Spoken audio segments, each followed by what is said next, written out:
네, 다음으로 기업의 정보 처리와 형사처벌에 대해서 설명할 황현덕 변호사입니다. 예, 방금 소개받은 네, 황현덕 어서 오세요. 변호사입니다. 예, 저는 기업의 정보 처리와 형사처벌이라는 주제로 좀 설명을 드리려고 합니다. 지금 이 자료가 이 편집 과정에서 약간 변형이 돼서 글자가 좀 일부 안 보이는 부분도 있고 한데 좀 양해를 구하겠습니다. 먼저 제가 말씀 이슈 부분은 기업의 정보 수집 그리고 관리 사용 과정에서 문제된 사례를 먼저 좀 간단히 말씀드리고자 합니다. 기업의 정보 수집 과정에서 문제된 사례로 제가 두 가지를 가지고 왔는데, 하나는 국가기관의 국적 서비스 관련해서 국가기관에서 제공하는 DB 데이터를 자동화된 프로그램을 이용해서 무단 수집한 사례가 있었는데, 이게 정확히 말하면은 네네. 이 대부분의 인터넷 등기소 서비스와 관련된 부분입니다. 어, 개인 인터넷 등기소에 접속해서 등기 자료를 다운로드 할 수 있는데, 이 사건 같은 경우에는 그 과정을 자동화된 프로그램을 이용해서 데이터 스크래핑, 데이터 크롤링이라는 기법을 이용해서 무단 수집해서 문제가 됐던 사안이고요. 두 번째로 언론사 인물정보 서비스 관련된 사례로는, 구체적으로는 법률 신문사에서 제공하는 한국 법조인 대관이라고 하는 법조인을 뭐 이름만 알면 바로 조회할 수 있고, 이름을 몰라도 이 특정 법조인과 관련이 있는 다른 법조인을 찾는데 아주 유용하게 사용되는 그런 법조인 검색 서비스를 제공하는 것이 있는데, 거기에 게재되어 있는 인물 정보, 성명이나 이메일 주소, 뭐 소속 등 이런 정보를 무단으로 이제 수집했다가 문제된 사건입니다. 앞서 말씀드린 사건은 이 법원에 기소가 되어서 재판이 이루어졌고요. 유죄 판결이 확정이 됐고, 후자의 경우에는 그 정보 수집 과정에서 이것이 법률신문사에 포착이 되어서 법률신문사에서 이 일을 문제를 제기했고, 거기에 따라서 이 정보 수집 주체가 공식적으로 이 법률신문에 사과문을 게재하면서 사과를 하는 식으로 어느 정도 마무리가 되어 가는 것 같습니다. 두 번째로는 기업의 정보 관리 과정에서 문제가 된 사례인데요. 약간 보이다 마는데, 거기 보면 서버에 저장된 개인 자, 정보가 저, 사내에서 다운로드되어 제가 요거를 어, 다시 공유해 드리겠습니다. 네, 말씀하십시오. 네, 화면이 예, 깨져가지고 제가 네, 지금 다시 네, 예, 이제 제대로 잘 나오네요. 예.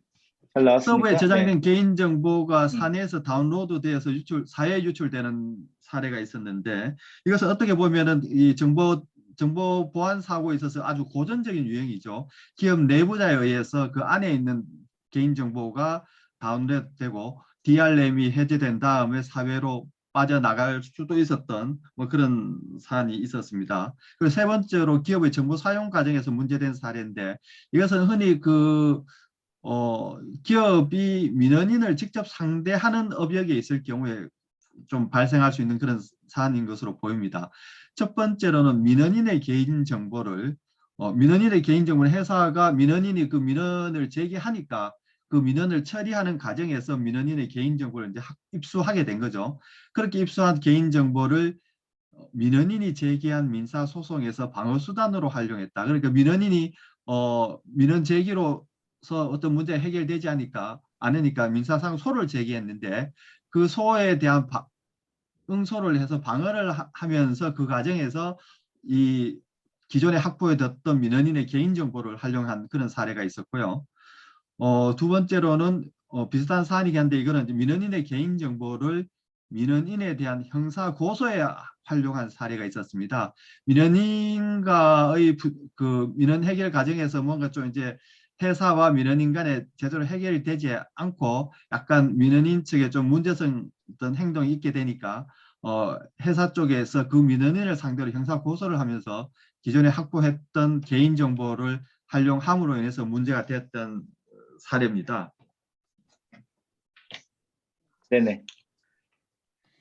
예, 이거 관련해서는 제가 뭐 시사점 유의사항이라고 해서 간단하게 몇 가지를 좀 뭐 꼽아봤는데, 좀 전에 말씀드렸던 네. 것처럼 그 뭐 데이터 크롤링, 데이터 스크래핑이라고도 하고, 그냥 웹 크롤링, 스크래핑이라고도 하는데, 내재적 한계를 준수해야 되는 측면을 좀 명심해야 될 것 같습니다. 특히 스크린 스크래핑 프로그램을 이용한 개인정보 수집은 이미 그 본인 신용정보관리업자의 경우에 신용정보법에 의해서 명시적으로 이미 금지가 되었습니다. 그 자료에 그 주체 기재가 생략돼서 좀 오해 소지가 있는데 본인 신용정보관리업자, 그러니까 우리 요즘 흔히 말하는 네네. 마이데이터 사업자죠. 그 사업자들 경우에는 스크래핑 방법에 의한 개인정보 수집이 직접적으로 하든 제3의 기관에 의뢰해서 하든 간에 그것이 모두 다 금지가 되었습니다. 이런 내용을 좀 알고 계셔야 될 것 같고요. 그리고 그 사내 정보 유출 사고와 관련해서는 개인정보의 안전성 확보 조치 기준이라는 개인정보보호위원회 고시가 있죠. 거기에 보면 기술적 측면, 관리적 측면, 물리적 측면에 대해서 아주 자세한 그 기준이 정해져 있고, 그 고시에 보시면 그 기준은 최소한의 기준이라고 명시가 되어 있습니다. 따라서 그것은 거기에 규정된 내용은 무조건 지켜야 되는 그런 의미로 보이고요. 그 다음에는 그 개인정보 보호 책임자 지정 문제라고 하면은 뭐냐면은 개인정보보호법과 그 시행령에 따르면 개인정보 보호 책임자를 지정하도록 돼 있죠. 개인정보 처리와 관련된 업무를 총괄해서 책임을 지는 사람이 개인정보 보호 책임자고요. 그 개인정보 보호 책임자 지정과 관련해서 시행령에 보면은 공공기관과 공공기관 외의 경우를 나눠두긴 했는데, 일반 법인의 경우에는 사업주 또는 대표자, 그리고 임원이 없는 경우에는 개인정보 처리 관련 업무를 담당하는 부서장, 뭐 이런 사람을 개인정보 보호 책임자로 지정할 수 있도록 되어 있습니다. 기업체에서 이 개인정보 보호 책임자를 지정을 할 때에는 흔히 이 부분에 대해서 그 관심을 두지 않으면은 그 만연히 그 대표자, 뭐 대표이사를 개인정보 보호 책임자라고 그냥 관행적으로 두기 쉬운데, 이 개인정보 보호 책임자는 좀 전에 말씀드렸듯이 개인정보 보호와 관련된 사고가 나면은 뭐 이 최종적으로 이 책임을 물어야 될 그를 지위에 있을 수 있는 사람이기 때문에 신중하게 지정을 하고 가장 이 개인정보 처리 관련 업무에 밝은 사람을 정해야 될 것 같습니다. 세 번째로는 네, 그 고맙습니다. 개인정보 이 수집 목적, 용도 외 사용 시에는 좀 이 부분에 신중한 법리를 검토하고 논란의 소지가 없는 대안을 모색할 필요가 있다고 말씀드릴 수가 있습니다.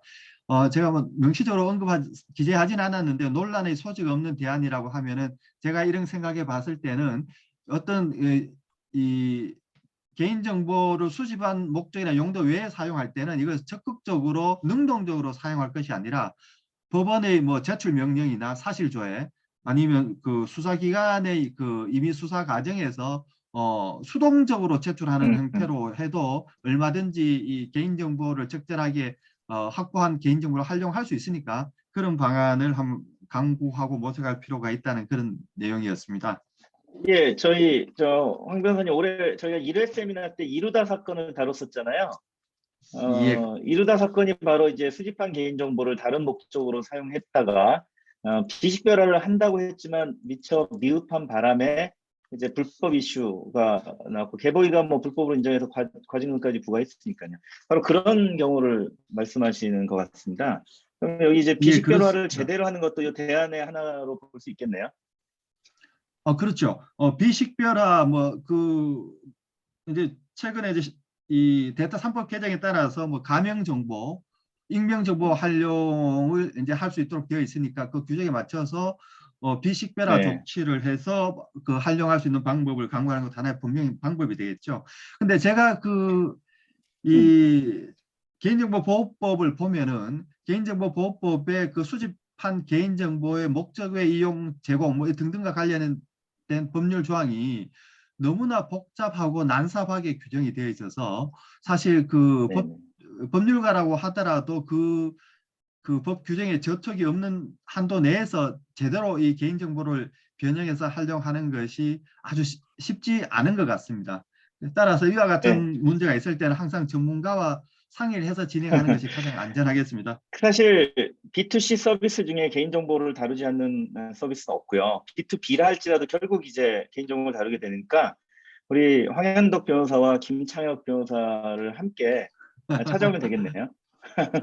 예, 예. 네, 아유, 지금, 감사합니다. 예, 예, 지금 거의 참가자가 한 870명 정도가 듣고 계신데, 아유, 오늘 홍보가 많이 되는 것 같습니다. 네. 2022년도는 뭐 제가 간단하게 써봤는데요. 벌써 작년 8월에 개정 데이터 3법, 개인정보보호법, 정보통신망법, 신용정보법이 벌써 시행되었고 벌써 1년 이상이 지났죠. 지나서 이제 어느 정도 뭐 정착 단계에 있는 것 같기는 합니다만은 앞으로도 여전히 빅데이터 축적 및 활용 과정에서 개인정보를 어느 정도까지 보호를 해야 되느냐, 보호 범위와 한계와 관련해서는 당분간 계속 어느 정도 확실한 이 많은 판례가 쌓이기 전까지는 그런 논란이 계속 지속될 것 같고요. 이 개정 데이터 3법에 의해서 활용의 길이 새로 열린 가명정보, 익명정보 이와 관련돼서 점점 활용 사례가 늘 것이고 마찬가지로 이 마이데이터 사업과 관련된 개인 신용 정보와 관련해서도 점점 활용 사례가 증가할 것 같고 따라서 이와 관련된 법률 문제도 여전히 많이 늘 것 같습니다. 다른 이 기업에서 이 업무를 담당하시는 분들은 이와 같은 항상 이 개정 내용을 숙지하시고 이 트렌드를 숙지하셔서 업무를 수행하셔야지 실수가 없을 것 같습니다. 자, 이상 발표를 마치겠습니다. 감사합니다. 네, 감사합니다.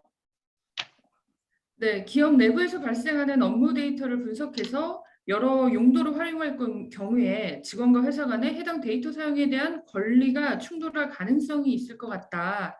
그런 사전 질문이 사전 있었습니다. 질문인가요? 네, 네네네. 황 예. 변호사님 부탁드립니다. 네, 황현덕 변호사님 소개해 예, 주시죠. 그거는 뭐좀 일률적으로 말씀드리기는 어려울 것 같습니다. 그 경우에는 뭐 일단 회사의 사규나 아니면은 회사와 이 피용자 간의 어떤 고용계약, 취업 규칙 등 이런 약정이나 그게 관련된 내용이 있으면 거기에 따라야 하겠지만은 그게 아니라면은 원칙적으로는 회사 업무 수행 과정에서 발생한 업무 관련 데이터라면은 그 데이터를 축적하고 관리하고 활용하는 측면에 있어서는 일단은 회사에 그 사용 권리나 권한이 있다고 보는 것이 맞을 것 같고 그렇게 실제로 봐야 될 경우도 많을 것 같습니다. 그렇지만 이건 일반적인 대답이고 구체적인 그 경우에 이게 누구에게 제 통제권이 있다고 봐야 될지는 구체적인 개개의 사안에 따라 달리 봐야 될 것 같습니다. 네, 네, 감사합니다. 그럼